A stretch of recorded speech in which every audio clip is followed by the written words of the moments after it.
कमलेश ननूर बाजार अलपुरा।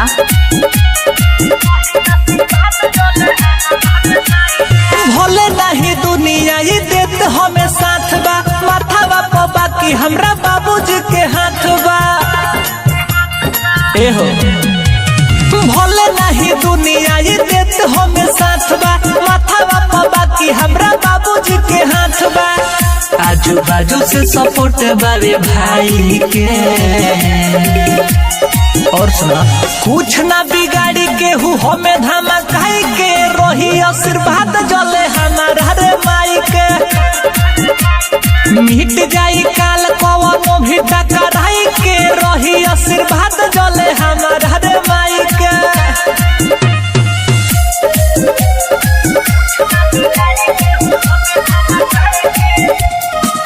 इलाका किसी के भी होकर धमाका डीजे कमलेश के ही होगा। कोनो भी दुश्मन कतनो डकहरी, हमारा उत पर छायो न पकहरी। सुना शेर के कोरेजा बाटे रहे बिना डर के, बानी हो दुल्हारा सुना अपना हो घर के। मौत भागे जला लगे हमरा आई के,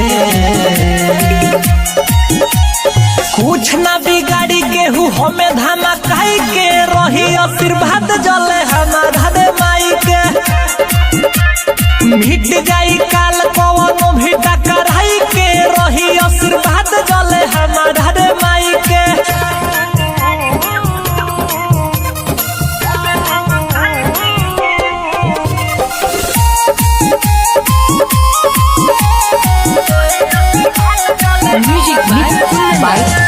जे कमलेश ननूर बाजार अलपुरा। दिल में रखी अपना परिवार के, नजर उठाई के रख दे हम फार के। अरे आशी कभी सेक कहे बात खुले जाम हो, उठी जदि हाथ बुरा होई जाम हो। अच्छे लाले प्यारे बोले समझाई के,